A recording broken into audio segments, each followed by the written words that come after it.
Are they on? Yep, we're good to go. All right, it is 6 o'clock. I will call the meeting to order. Please stand for the Pledge of Allegiance.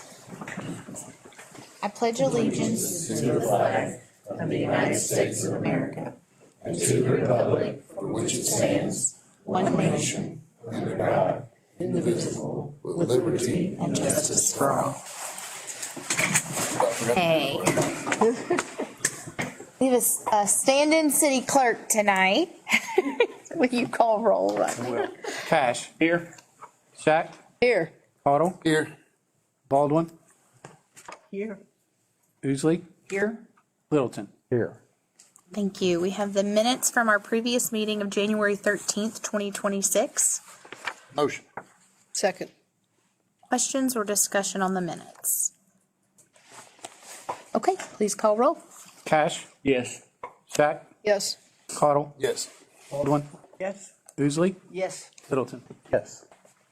All right, we'll move into the public comments section. We have a couple different groups, but first we have Clark Dietz with us here. I'm just going to turn it over to you. And if you want to stand up at the podium, there's a mic up there. Can everyone hear me?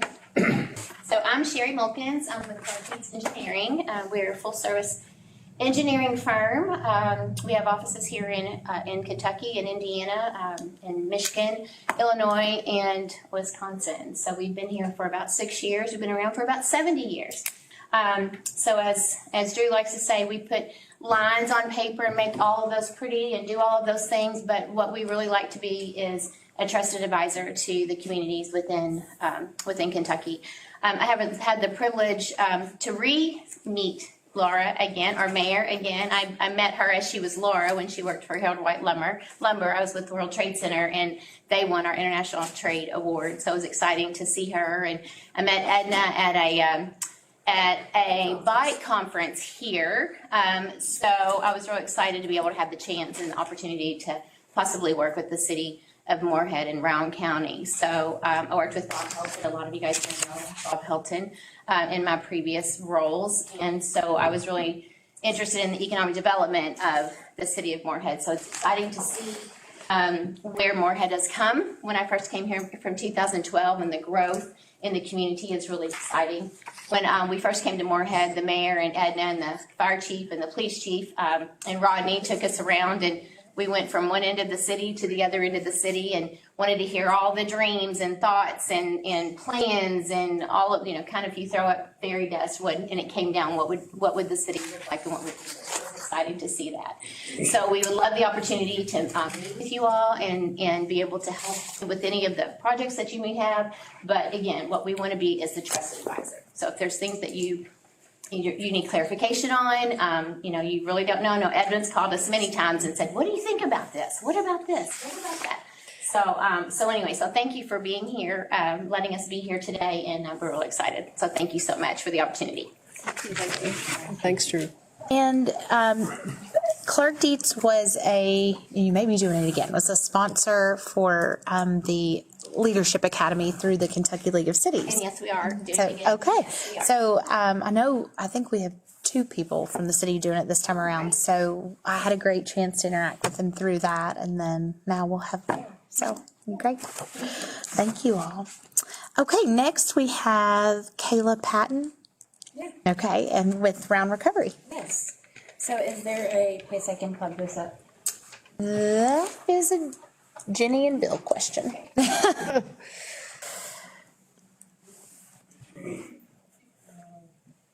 Thank you.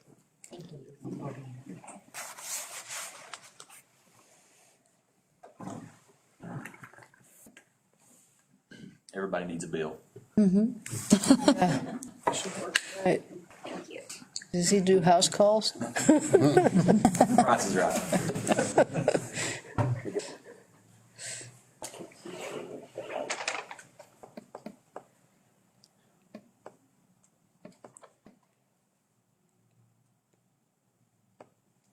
Just thinking about it.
While they're getting set up, I'll go ahead and jump on down to the next item. So you have my report, which is all of your monthly updates from the department heads. It's been a busy start to the year, plus the weather. So a little bit of everything going on. Police and fire, all the departments, but especially police and fire have been incredibly busy. And then Parks and Rec has been running at full capacity, trying to finish up youth basketball while this weather has thrown us a little bit. They all had like one game left, and then this big storm came, and so they've had to be very flexible with all of us. So they've been doing great. And then of course Public Works hasn't rested a minute, I don't think, in the last several weeks. So they're trying to recoup, and hopefully, I don't know, all the things that we don't have much more of this weather coming, but I'm afraid to jinx myself by even saying that.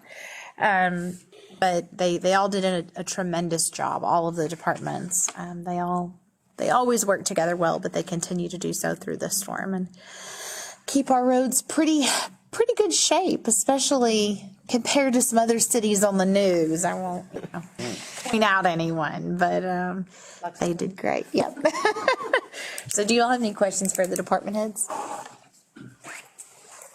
Okay. I would like to say something. Yeah. Where'd you go? He's been doing a wonderful job from his yes. report on Yeah. the houses and stuff, and so I just wanted to. Kudos. Your name. Yes, appreciate it, Trip. And it's showing. It is, It's showing. yeah. And I'd like to thank the people that scoop the streets, because I live off of Forest Hills Drive, and we had that little thaw, and our road had been scraped, and I was getting ready to go to bed one night, and I looked out, and a whole big lump of the snow that had been on the side had slid down, and it was blocking Credence from Trinity, and I thought, I hope, I knew Beth could get to me if something awful happened, but I thought, oh my goodness, what could happen? But at first thing in the morning, I mean, somebody, you never know that had even happened. And because all that ice was underneath, that made it doubly difficult. You know, I heard a few people complaining a little, why can't they get the roads clean? And like, I personally have been out there chipping 4 inches of ice. I can say exactly why. I know the reason for that. I saw it. Thank you, guys. Yeah, And Greg and Evan aren't here, but we need to thank them. yeah. Absolutely. Okay, we'll defer back now to Well, thank you guys for having me. My name is Kayla Patton. I'm the Executive Director of Recovery Round County. We are a recovery community center, and I'm going to tell you guys a little bit about that, okay? So, our mission is to provide resources, education, and advocacy for individuals and families impacted by substance use. Through collaboration, we're building a recovery-ready community where people are supported and valued. We have been open since February 1st, 2024, and since then we've had probably about close to 400 members come through. A recovery community center is a safe, non-clinical place for people and families affected by substance use. We focus on connection, stability, and long-term recovery rather than treatment or just enforcement. Many people are ready to move forward, but get stuck by everyday barriers. This can include like coming out of treatment or incarceration and they don't have IDs, they don't have birth certificates, they don't have a way to get an ID or birth certificate. So we help with that stuff along with education, benefits, healthcare access, and transportation, so recovery can actually continue without having to worry about just those basic needs. And connection is a critical part of recovery. We offer safe, substance-free events that operate, and we operate a food pantry to reduce isolation and support stability. So we do pro-social events. Last night we actually had the recovery watch party for the Super Bowl. We had about 90 people, well, I had 90 people sign in, so we probably about 100 and 120. But we were able to bring together people in recovery and watch the Super Bowl and have some fellowship, some food, and just share some quality time with each other and make connections. And then our food bank, we're actually the only low barrier choice pantry in Morehead. We just established that at the end of last year. So we're still small, but we're working really hard to make sure that everyone has access to food. So this is a little bit of our metrics from the end of last year. So they are a little bit different now, but I just wanted to show like 350 people served. And then we have of participants that have actively been with Recovery Round County. So they're working with us and we are helping them get the resources they need and we're offering them the support. Only 2% of those individuals have been reincarcerated. So I think the state number is 38%. I believe. So, I mean, that's significantly lower. What matters most is the outcomes. We're support for people in recovery. We want people to do their best and be the best that they can be. And, you know, sometimes that just means having a place for them to come and be safe and be warm and be able to, like, do some job applications or work on resume or just make connections with other people in recovery. Sometimes that looks like taking them to Ashland to get a Social Security card or taking them to their court date and making sure they make it to where they need to be on time.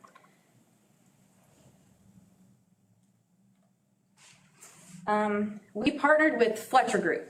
So we did an economic calculator with Fletcher Group, and Kristen Tiedemann is here. If you guys have any questions about the economic calculator, she'll be more than happy to help you with that in a minute. But these visuals show the cost, benefits, and return on investment for our recovery center. So I think the numbers are pretty cool here. And lastly, when recovery is supported, the entire community benefits. And I mean, I know that we know that. We see that there are so many treatment centers here and so many people that are in recovery and in and out of jail and just struggling to make it to the next level so they can continue their progress on their recovery journey. So we see this as an opportunity for partnership and continued investment in what's already making a difference. I'm here today to ask for some funding for the opioid abatement money to help us continue what we're doing and continue to provide the same services, but also be able to do a little bit more for people in recovery. So thank you guys for letting me speak.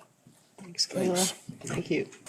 And so for council's kind of reference, so we have a little bit over, I don't know the exact number, a little bit over 100,000 or have received at some point. We have spent some of that money in the opioid abatement line item, and it's from a class action lawsuit from some time ago. There are specific stipulations on what we can spend that funding on. So I know this group is talking with us, and I believe the county as well, about accessing some of those funds. And so we're having those conversations and wanted you all to hear their presentation before we go into kind of our budget building and budget workshop.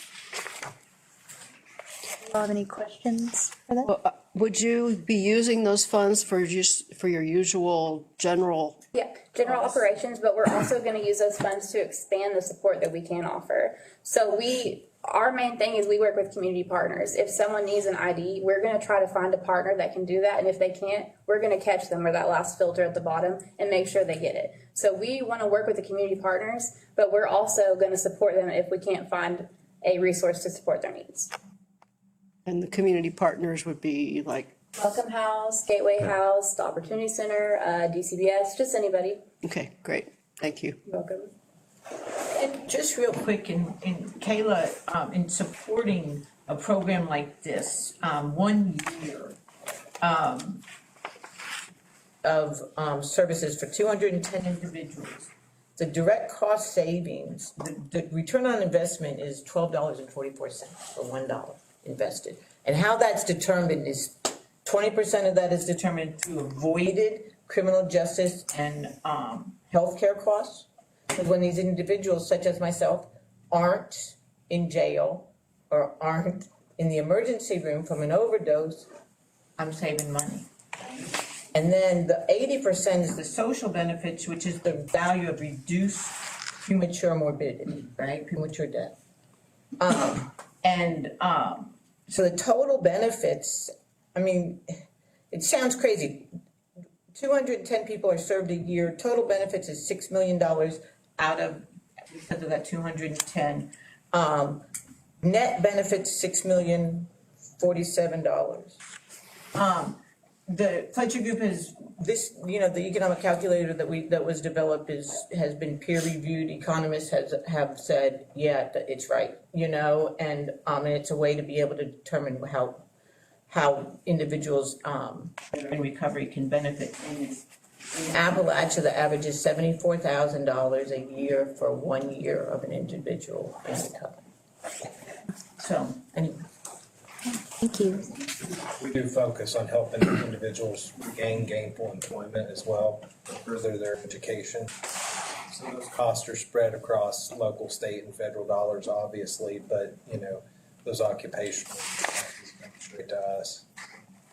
It's all focused on not going back to jail, not going to treatment again. What would you think is your biggest obstacle in any given community on completing your mission? I think for us in this community, a lot of issues we've run into have to do with housing, like emergency housing. And then, of course, we have, so many people coming in, but then like plans for when they're done with treatment or when they're done with incarceration. If we have like reentry, and I work with people that come straight out of treatment and straight out of incarceration, but I don't catch everyone. We don't catch everyone. So just being able to get them a plan and a solid, like, a way to go. Like, we're going to be able to make sure that you have a place to go before you get out of treatment, before you get out of jail, so we can avoid having people that are unsheltered and housed. Your partnerships with Welcome House and others. Thank you. And I think just for council's purposes, I know that you're asking for money from the settlement funds. Is there a specific proposal, or do you want to work on like how much you'd want them to consider? Our original ask was for $20,000. That will get us about 3 months of operations, and that includes all of the support services for our members. And the county will match that if the city sees fit.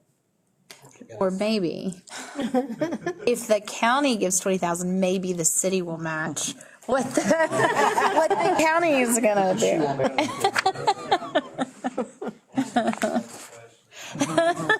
When do they mean? Maybe a week from tomorrow. So. Okay, was there a time, I know there was like a funding stream, I think that was maybe running out for you all, so there's. So we're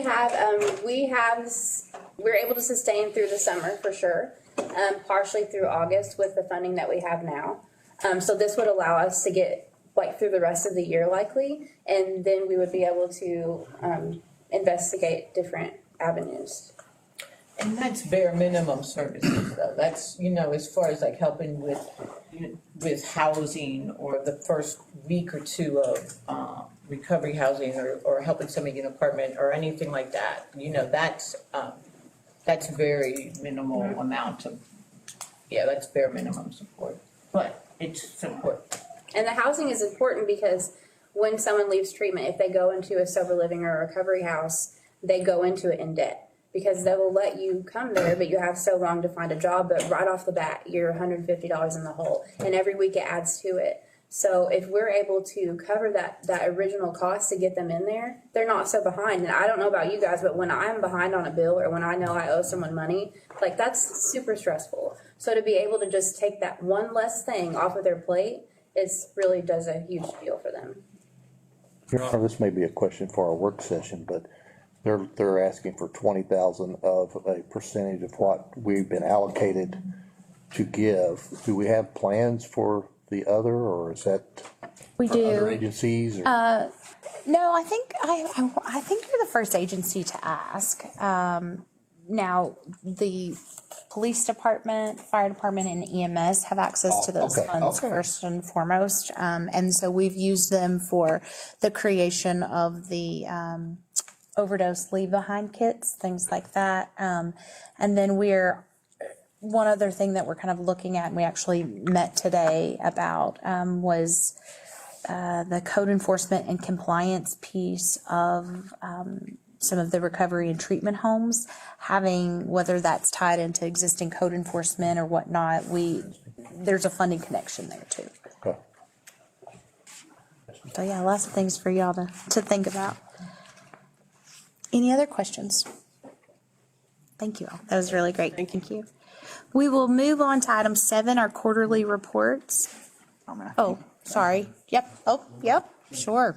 I have one little thing Okay. to read, if that's all right, if I could beat Mickey to the punch here. Sure. Jeff Fannin has called and asked me to remind everyone of a men's and women's rally this Friday at 7 at the conference center. Okay. That's all I'm talking about. Thanks. Thank you. Council, my name is Mickey Riffett. First off, to speak about the street department, snow removal, I think we've got the best one in the entire state of Kentucky, what the work that they do. I'm here tonight to talk a little bit about it proposed some months ago of doing a streetscape, painting figurines and colored in the street up here by Bridge Street and everything. And I came, after looking at it, looking up some of the specifications and stuff, I came to address it again, that I thought it would be a bad idea as far as the streetscape's colors and designs and everything. I'm not against this project at all, okay? Matter of fact, I think it has the right thought here. It needs to be marked, it needs to be identified, because we do have a lot of congested area there and a lot of street traffic. But as I looked at the MUTCD and the traffic manual and everything that she had proposed in that presentation is not according to federal specifications for highway safety markings. So I've made copies of all of this, and I would like to pass this off to Megan tonight and let her look at it, make the determination, and then report to you on the decision and everything. But, you know, I think that the city could use other obstacles, such as the marker poles that we see out here on 32. We can use a designated striping that identifies pedestrian traffic, like, you know, on other streets and stuff. So that's what I'm here tonight to bring to the attention.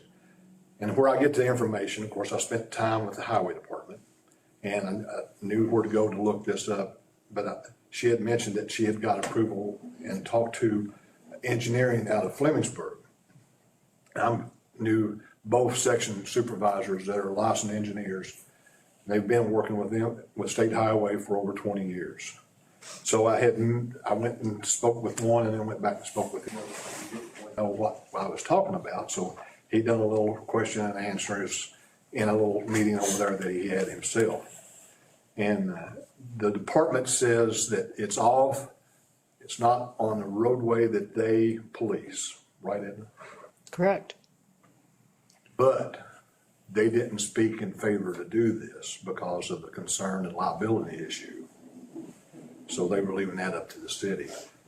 But to me, I think Megan, once she reads this and sees the liability issues and stuff, I believe it would be the best direction for the city to, yes, let's protect that area there, but let's follow the highway standards and mark it appropriately, okay? That's all I have to say tonight. Thank you. May I comment? Absolutely. Yes, thanks, Mickey. I appreciate your work on finding some of the details. We worked with the KYTC state level and Smart Growth America, and also several other engineering groups from nationally. And I have also looked up several things about colored pavement interpretations. And as long as it is not in the roadway, it's acceptable. And we will have it in, we'll be using it for extended curbs, and it will not be in the roadway. How do you, pardon me, Yeah. define what you see roadway? Is it, you consider a roadway as the back of curb? Is what you consider a roadway? Because the specifications of the highway safety manual specifies the city street roadway limit is from back of curb to back of curb. Well, I have documentation from a federal lands highway Associate Administrator for Operations, and they've done an interpretation of colored pavement, and we are within that. Now, I will look at whatever you have, and I have a call into KYTC to get confirmation of what we've been working on. I just haven't heard back from them, but for sure, we don't want to do anything that's going to cause us trouble. So I'm all for the project. I'm not here to argue against the project, but I just like to see the specifications stay in line because of liability issues. Me as a taxpayer. right. Well, that's been looked at, and yeah, thank you. Any other public comment? Okay, we are going to move on to our quarterly reports with tourism. Hello. On all of your little stations, I've got our new travel guide. It used to be called visitor guides, and they've changed it up on me. And also a little Trail Town information. So we have a lot of people ask what Trail Town is. So that is hot off the press. So I just grabbed it as I was leaving the office. Some things that have happened in the last several months. I didn't get to join you in November, so it's going to be a minute. But the Sheltowee Trace Association gave our community an award, the Morehead Round County Tourism for Partnership and Service Award this year for the 13 years that we've dedicated to that organization, including rerouting the Sheltowee down Main Street. And we're still the only town in Kentucky that we've rerouted a trail down. So that was a really good honor. I attended the Outdoor Economy Conference in Cherokee, North Carolina. So we're starting to implement some new findings from that conference, and I've got some new connections from the conference. It's about recreation-driven economic development. It's also about the recreation assets that we have, expanding on those. Our visitor guide, and we're getting ready to come out with a magazine too. So people, when they call and ask for us to send them a visitor guide, they won't just get a visitor guide. They'll get a magazine that is a lot more broader than just our rack, something that goes in our racks. It's more expansive. It tells some stories in it. So it's a really good magazine, and I'm anxious to bring that to you all. I did not have it in yet, but we've refreshed all of our commercials on the TV. We're also, in January, we presented at travel shows in Atlanta, Illinois, Cincinnati, Charleston, and Columbus. So we've been very busy. And this month we'll be in Tennessee, North Carolina, Wisconsin, and Minnesota. So we're spreading the word about this area. Remember those ones like Minnesota? I don't go there because I don't know how to talk about musky fishing, but I've told some really good stories lately. I just hope that they don't check and see if I've got crappie in a bucket somewhere. We partnered with the Downtown Merchants Committee on printing a rack card. So if you may have seen that around, it's on front and back of the things that are on Main Street in Morehead. We are still working with the city on, we got an update today on kiosks. And some will be double-sided kiosks that if they're ADA compliant, you go up to them and you can hit a button, it'll tell you all the attractions, tell you the restaurants, tell you where to stay, tell you city happenings and all, right there at your fingertips. So there'll be one at Batson Oaks. And as far as the actual location, we've not finalized all those. There'll be one here at the police station because a lot of people stop here, and Derek will vouch for this, a lot of people stop here and think this is a welcome spot for MSU. So we thought we'd catch them right at the door and get all of our information piled on them right then. We'll have one at the visitor center down at the depot. We'll have one inside the conference center, and we'll have one that travels with me. So it'll be touchscreen, and they can all go up to it and find out information. It's a great project, and I'm excited to work with the city on this. The next thing will be the wayfinding signage, and that will be our next step. And then we've got another plan of what we're going to do for the rest of the year. So, we also partnered, if you haven't been down to East Main Street, apparently it's covered in snow is what I hear, but we've got a connector there now that people can travel from the Rodburn side of Morehead across campus and hit Main Street. And that has got us some national attention. People are starting to notice that we are starting to make those connections. We also are working with the Round County Middle School. We have a historical round walking tour, but we also now have a driving tour. So they've added, this class has added 20 more stops. So they're also doing the recording. So when you walk up to the sign, you record it and they'll tell you all about that spot. We're debuted a new logo for the Round County Arts Center. If you've seen some changes up there, you've seen them happen very, very regularly on a regular basis. The new logo and new look and branding is more of an idea. It matches the gallery, it matches, everything kind of aligns now. They also received a $30,000 infrastructure grant from South Arts, and South Arts is in our region, but they are actually in down south, I believe in Georgia. The infrastructure grant will be for a website overhaul, improved documentation tools and technologies, and we're going to have some more traditional art offerings. I've seen some looms go in, for some old-fashioned looms go in the art center, so that's part of that. They call it an infrastructure grant. It's really about programming is what it is. And then we have awarded $262,000 in grant funding this year. At this point right here, this is the most we've ever awarded. We still have a year to go, but I think that's something to brag about, that those are community events, tourism development, getting out in our community. So, Thank you, Joy. I want to say one more thing, and this is kind of off the beaten path, I would say. This has nothing to do with your political affiliation. This has everything to do with this community. This year I'll be celebrating 31 years in this community, 20 years in this position that I'm in. And just remember, when you are out and about and you're on social media and you're on camera, that our visitors are seeing that. And don't make it tough for us to increase visitors to our area, because that helps these local businesses thrive. It's hard to say that because I love this community a lot. I spend a lot more time away from my house than I do at home because I'm promoting this wonderful community, and I don't want to see anybody struggle. Just remember that when you're out there, just because we see London, Kentucky, me and the London tourism directors have both had this conversation. Regardless of what's happening local, the visitors don't see that because they don't see county lines. Mm-hmm.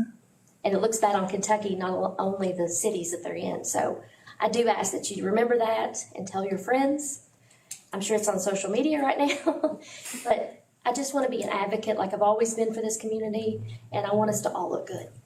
Thank you. Thank you all. Speaking of looking good, I would like to say, before you clap, before you clap for this, the TV stuff has been wonderful. Good. The photography, I'm an artist, and I love it. It looks so good.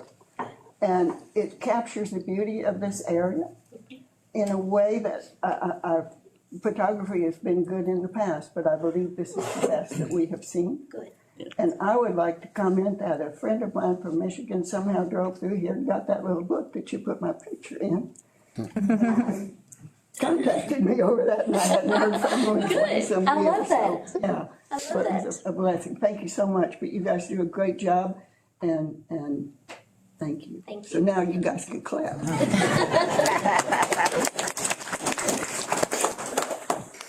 Okay, thank you.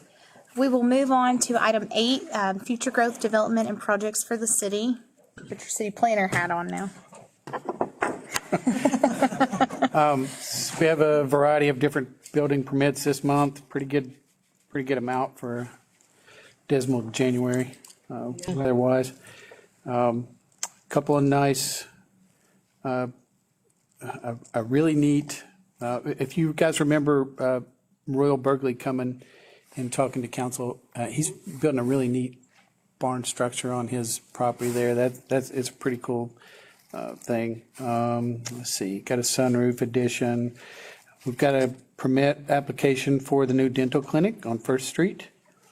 Let's see, Planning Commission approved plans for a new adult daycare center on Second Street. The Triplet View Apartments are completely finished. They have their full certificate of occupancy on all the apartments and the laundry room and their hearing center. Drywall work has begun on the new 5-plex on North Blair. So there's some more houses. Long John's, as you probably saw, has reopened. Apparently it's the most popular restaurant in the world right now. The 2025 blighted property list is complete. We had 10. We might have started out with 11 and ended up with 10 on the list. 4 of those houses are demolished. 3 are down to a safe foundation. The rest have been brought into compliance, and we have a new 2026 list. I think we have 10 on it as well, and already off to a pretty good start on that. And then on the fire department, let somebody else give that update, but we have started foundations. Finally got some foundations. We've got some concrete in the, Approximately 100 linear feet of foundations installed at the front. We hope to get going even more so. It's just been the weather.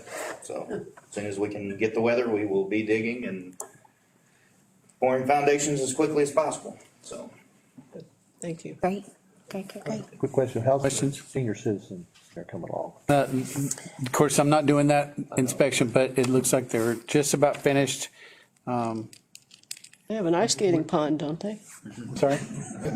Yeah, that's the new skating. Don't believe that. Sorry. That's a joke. Yeah. They're down to, the only thing really have left to do with us is complete their certificate of elevation where that's in a floodplain, so we got to get that. But I do think they're almost done. Just curious. Questions for Rodney? Any more movement on maybe the green sink program? Yeah, I mean, I think I gave the update that we did get the 319 grant, didn't I? A couple of months ago. So we met on that last week. This is the And green sinks? yes, it is. Sorry. This will be for the engineering,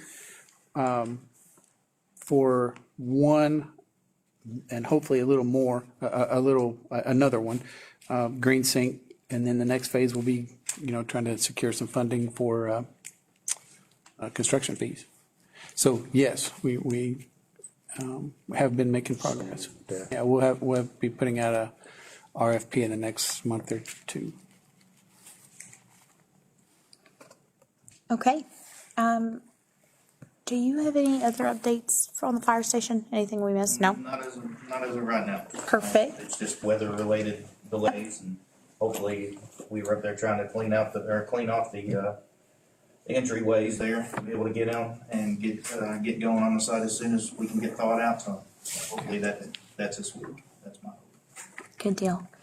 So within that, you have the approval for payment number 4. I'll make a motion, we make payment number 4.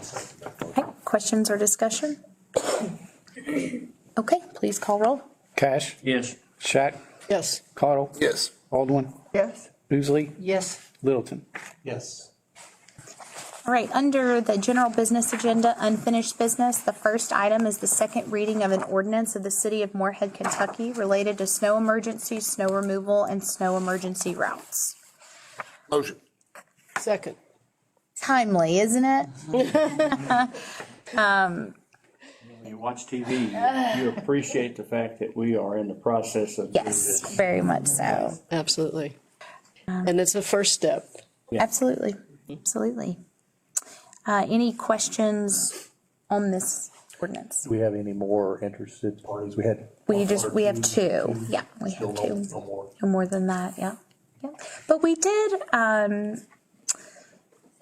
there is a group, and actually I don't think his group put in a bid, but he lives local, but he works in this kind of arena in Lexington and some other cities, and was happy to step in and give us some advice and some tips and points for what some bigger cities do.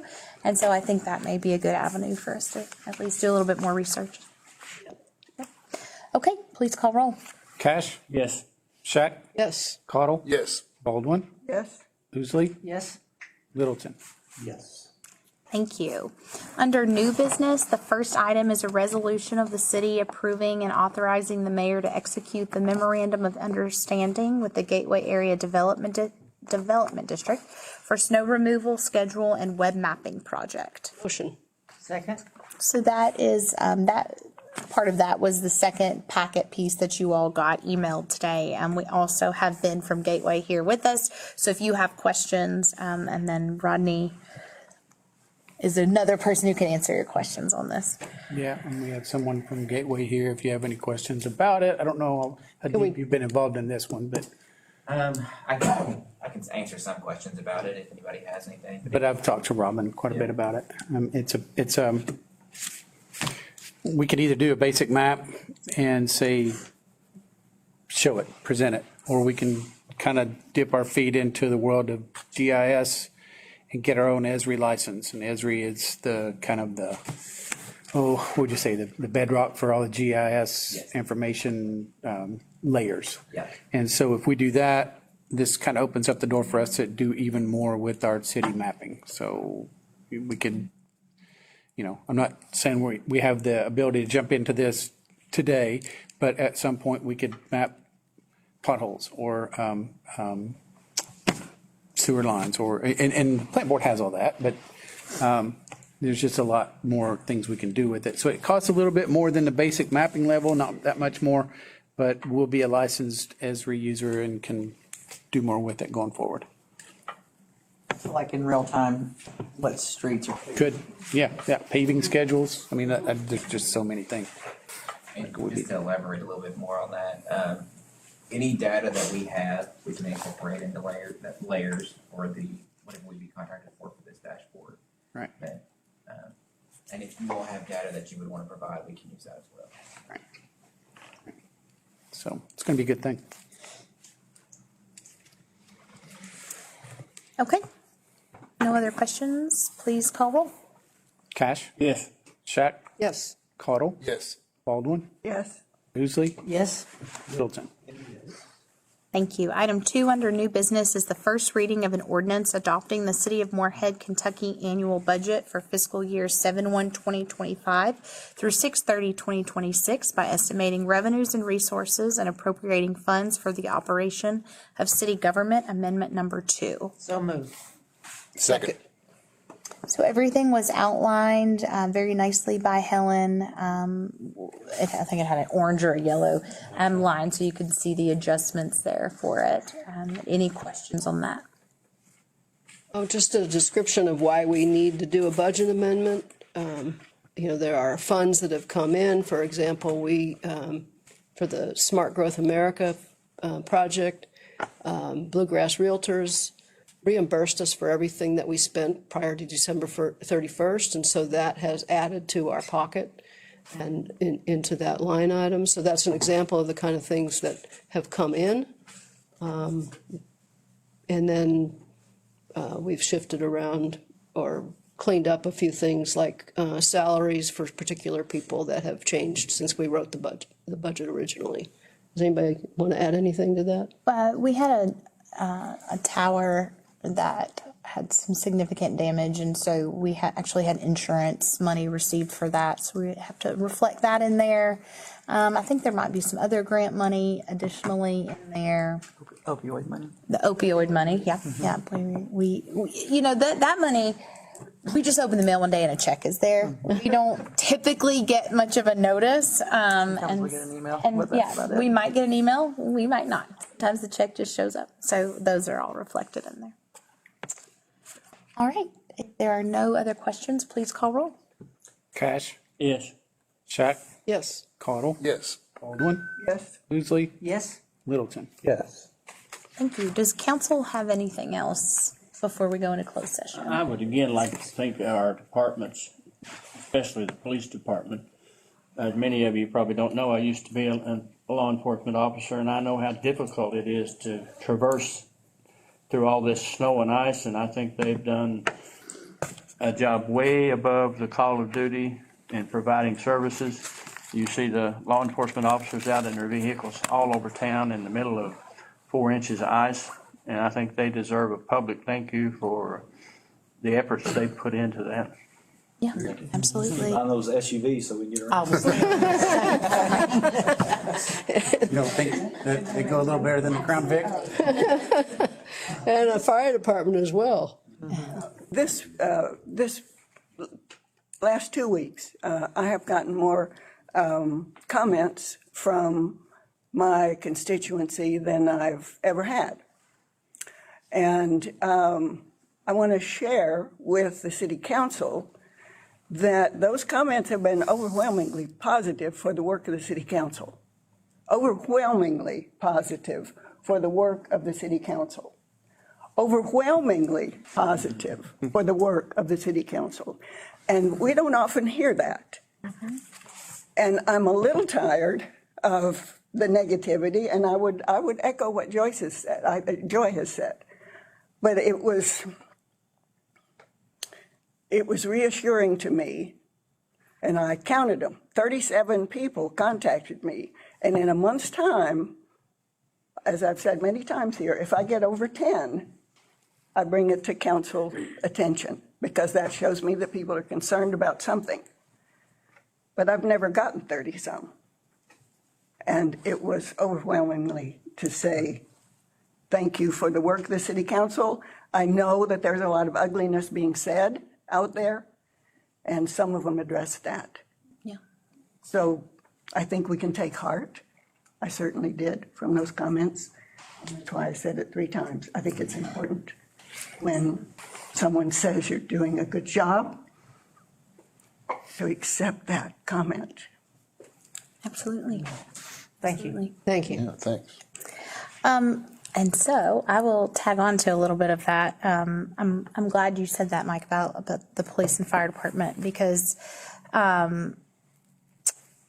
they're not just them, but they're the departments of the week, we'll call it.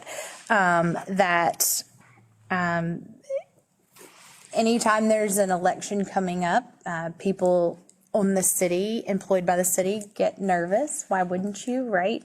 Because these are at-will employees. But those 2 departments specifically, most of their leadership is already being threatened to lose their jobs when a new administration comes in. And so I think that it's very important to hear that the sitting council thinks they're doing a good job. And that is very, very important, because at the end of the day, it shouldn't matter who sits in this seat. It should matter the jobs that they do. And so I want you all to remember that specifically, but also anyone else in this room who may be on city council in the future needs to remember that. And I promised Megan I wouldn't say anything tonight, but I changed my mind. So I have some notes on my phone. I'm gonna, that's how I try to keep focused. It's okay. Everybody breathe. It's nothing bad. A few weeks ago, I don't know how long now, I've kind of lost count. I chose to withdraw my name from the ballot for a 3rd term. After I announced that I was running and filed, as well as a handful of other people that were running for city council also chose to withdraw their names from the ballot. That decision was deliberate, and it was something very peaceful and to be in the best interest of my family. However, I was very hopeful that the attacks, the gossip, the personal life that has been publicized would stop. Unfortunately, it has continued. And I want to put into perspective, because, it's easy to say that I said here, I signed up for this job, I got into it willingly. I'm supposed to take backlash and heat on social media, right? Or in the newspaper in a letter to the editor. But when a child told my 7-year-old that their parents hope the mayor dies, that's too far.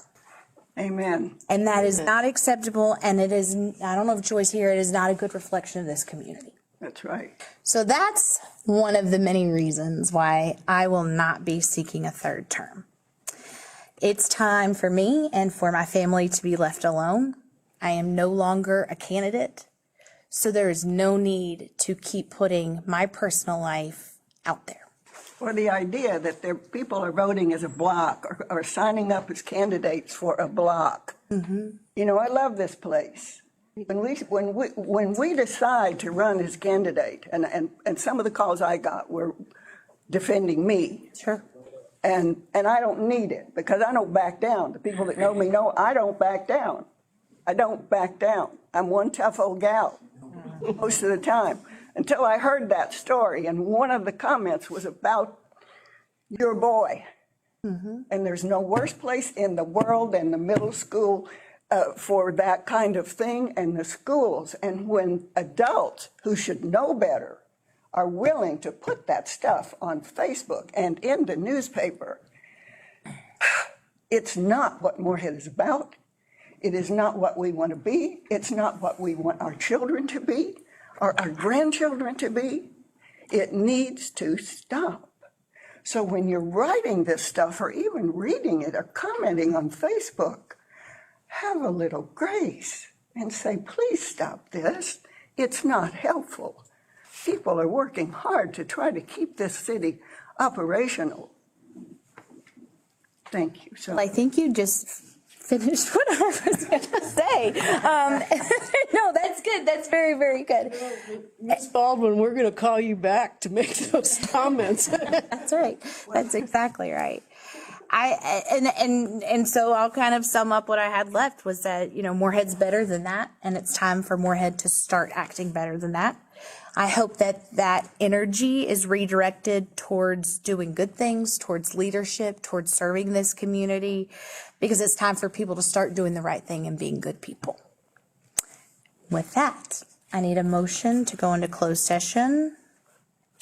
I move that we, Thank you. executive closed session per KRS 61810, 1B for deliberations on the future acquisition or sale of real property when publicity would be likely to affect the value of the property, and KRS 61810, Part 1C, which allows for discussions of proposed or pending litigation against or on behalf of the public agency. Second. All in favor? Aye. There's a good, we'll go in the backs. Couldn't tell.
And It didn't, it went off. went off.